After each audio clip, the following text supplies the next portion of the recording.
9 sinais de coração fraco, também chamado de insuficiência cardíaca. Além disso, eu vou te falar os 3 sinais de alerta, quando você deve sim se preocupar e procurar ajuda. E também como evitar, qual a melhor maneira de não ter o coração fraco, de ter uma melhor saúde do ponto de vista cardiovascular. Então fica até o final desse vídeo que eu vou te falar tudo isso aqui. Vamos começar então falando dos sinais e sintomas. São 9 que eu separei aqui. E o primeiro sinal que o seu coração está fraco é uma falta de ar. E essa falta de ar pode ser quando você vai fazer uma atividade física. E também pode ser quando você deita, que é um sinal muito característico que o coração está fraco. Porque quando você deita, ocorre um acúmulo de líquido, um retorno maior dos líquidos para o coração. E muitas vezes ele não consegue trabalhar direito se ele já está fraco, que é o sinal médico chamado de ortopneia. Então, falta de ar ao deitar é um grande sinal de alerta, é o nosso número 1. Tem um sinal bem característico aqui, dentro do item número 1, que é o aumento do número de travesseiros. Primeiro você tinha que dormir com um travesseiro baixinho, depois você começou a colocar um travesseiro grande, agora você está colocando mais um, daqui a pouco está utilizando 3 travesseiros. Isso é um grande sinal de alerta que o seu coração pode estar fraco. O segundo sinal de alerta é o inchaço. Eu vou destacar aqui o inchaço nas pernas e nos pés, no tornozelo. Isso aqui é um dos grandes sinais de alerta. Ué, mas por que isso? Porque como o coração não consegue bombear o sangue da maneira que ele deveria, pode acontecer um acúmulo de líquidos. E esses líquidos ocorrem principalmente e também de maneira inicial nas pernas e nos pés. Então é um grande sinal de alerta. Vocês viram que eu falei a definição de coração fraco? Que ele não consegue oxigenar o sangue da forma como deveria, ou faz isso aumentando muito a pressão, né? Faz isso às custas de uma pressão muito elevada, o que vai trazer danos para o coração, como por exemplo, vai deixar o coração mais musculoso, coração maior, coração grande, que isso também vai ter mais consequências. Então o sinal número 2 é o inchaço nas pernas e nos pés. O sinal número 3, também característico do coração fraco, é a tosse. E essa tosse pode ser uma tosse com saída de líquido, saída de um pouco de água, pode ter a saída de um líquido rosado e também um pouco de espuma. Por que acontece esse tipo de tosse? Porque quando o coração não consegue bombear direito, ele pode acumular líquido. E ele pode acumular esse líquido nos pulmões, que acaba voltando pela circulação. Então, tosse com líquido rosado, com espuma, também é um grande sinal de alerta, que você deve sim se preocupar. O sinal número 4, que seu coração pode estar fraco, é alteração nos batimentos cardíacos. Você pode ter a sensação de palpitação, né? O coração pode bater de maneira mais acelerada, pode ter a chamada taquicardia, batimentos maiores do que 100 por minuto, e também pode ter batimentos irregulares. Porque como o coração, com os batimentos normais que ele tem, ele não está conseguindo fazer a função, um dos sinais para compensar isso é justamente aumentar a frequência do coração. Ué, se com 70 batimentos eu não estou conseguindo, quem sabe com 110? Nosso corpo funciona com sistemas para tentar compensar as falhas. E esse aqui é um dos mecanismos, tentar aumentar a frequência do coração. Tá bom? Então, batimento acelerado, irregular. O sinal número 5 é o ganho de peso. Você não realizou nenhuma mudança na dieta, não alterou nada nas suas atividades físicas, não teve nenhuma mudança de rotina, está com aumento de peso, isso também pode ser um sinal que o coração está fraco.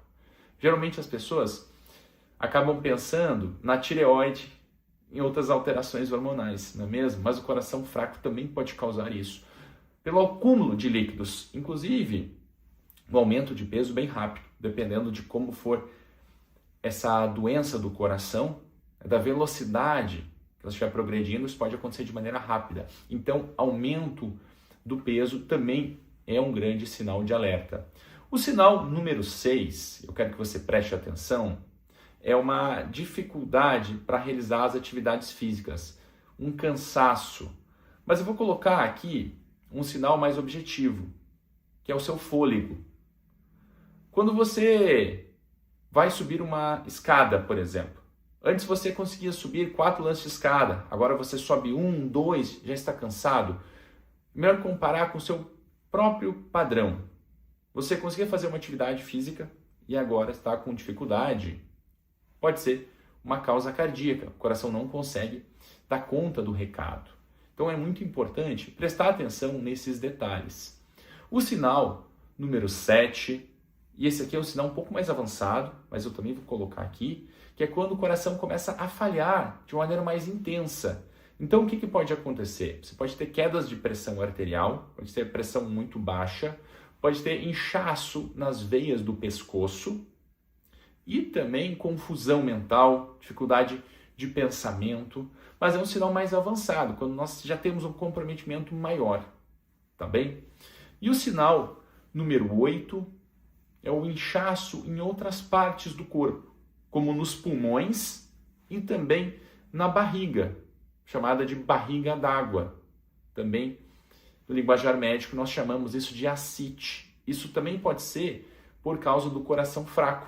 Geralmente, quando tem barriga d'água, a primeira coisa que as pessoas pensam é que pode ser uma doença no fígado, não é mesmo? Mas o coração também pode causar isso. Mas eu vou destacar aqui, no nosso item número 8, a água nos pulmões, chamado de edema pulmonar. E também tem uma característica. Geralmente, esse edema, essa água nos pulmões, ela ocorre de maneira bilateral, nos 2 pulmões, diferente de outras causas, que pode ser só em um lado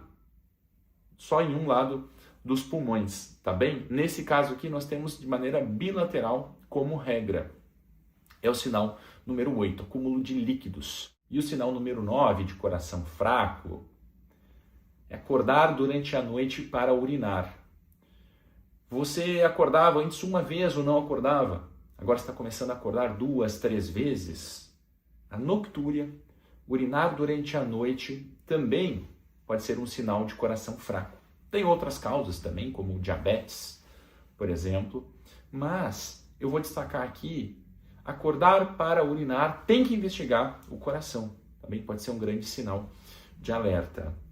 E quais são os 3 sinais que você deve se preocupar? Que são fáceis, você consegue perceber e você deve sim procurar ajuda médica. Eu destaquei 3 aqui para você marcar e prestar atenção. Primeiro é o fôlego curto, dificuldade para fazer atividade física. Isso tem que ser percebido logo no início.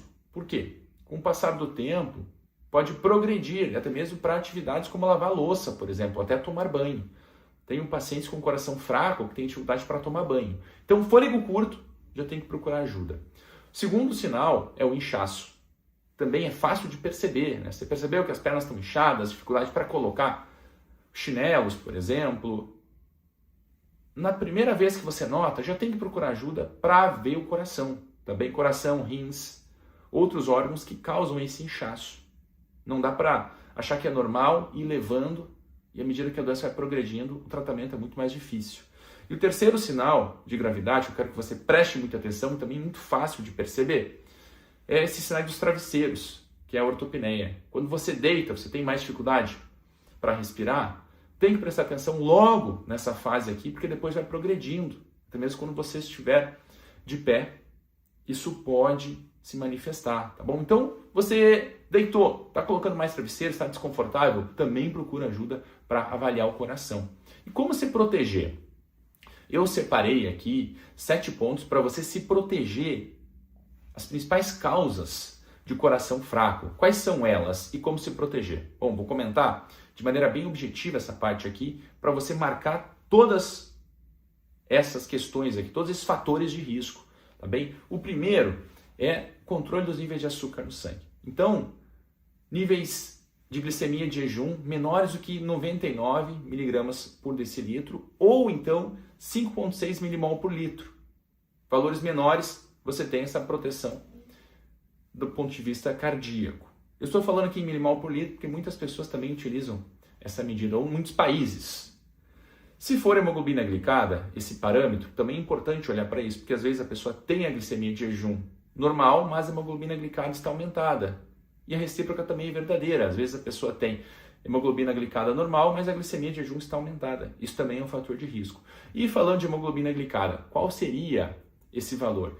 Níveis menores do que 5,6, tá bom? 5,7 para cima já é considerado pré-diabetes e também aumenta o risco de uma doença no coração. O segundo fator é a pressão alta. Então, valores em média de 120 por 80 também protegem o seu coração. Tem exceções, eu vou explicar um pouco depois sobre isso, mas marca esse valor, 12 por 8 ou 120 por 80. Porque se for maior, o coração tem que trabalhar com uma pressão mais elevada. E pode gerar aquela consequência que eu mencionei no início do vídeo. O coração pode ficar musculoso, pode ir perdendo função com o passar do tempo. Então, pressão média 120 por 80. Triglicerídeos, pouco falado, também importante. Nós queremos valores menores do que 150. E o colesterol bom, chamado HDL, em homens, esse valor deve ser maior do que 40, e em mulheres, preferencialmente maior do que 50. O colesterol bom também é fundamental para a nossa saúde. Outro fator de risco, circunferência abdominal. Você já ouviu falar sobre isso? Também muito esquecido. Mas em homens, nós queremos menor do que 94 centímetros, em polegadas seria menor do que 37 polegadas. Alguns países também utilizam esse sistema, por isso que eu estou falando aqui. Em mulheres, menor do que 80 centímetros, ou então, em polegadas, menor do que 32 polegadas, para proteger o seu sistema cardiovascular. Outro fator é não fumar. Esse aqui você já sabe, não vou nem me estender. Qualquer tipo de cigarro, pode ser palheiro, cigarro eletrônico ou cigarro convencional. Tá bom? Zero, evitar totalmente. O mesmo vale para bebidas alcoólicas. Não beber. Bebidas alcoólicas também protegem o seu coração. Atividade física. Qual o valor de atividade física? Pelo menos 150 minutos por semana, isso dividido em 3 ou mais vezes. Pode ser atividade física que você tiver acesso, tá bom? Pode ser natação, corrida, pode ser corrida na esteira, caminhada. Então faça atividade que você realmente gostar, porque pode proteger o seu coração e você no longo prazo vai conseguir realizar esse exercício. Não vai ficar naquela de faz uma semana, depois para uma semana, faz um mês, para um mês. Isso também protege o seu coração, é fundamental que você faça. Vocês viram que eu falei sobre os rins? Os rins também podem perder função, causando um processo que nós chamamos de rins fracos ou insuficiência renal. Eu já fiz um vídeo específico sobre isso, falando os principais sinais e sintomas e também como se proteger, as dicas para evitar. Lá eu explico de maneira mais detalhada sobre isso. Se você quiser assistir esse vídeo, você pode clicar aqui, você vai ser direcionado para ele. Um abraço, até a próxima!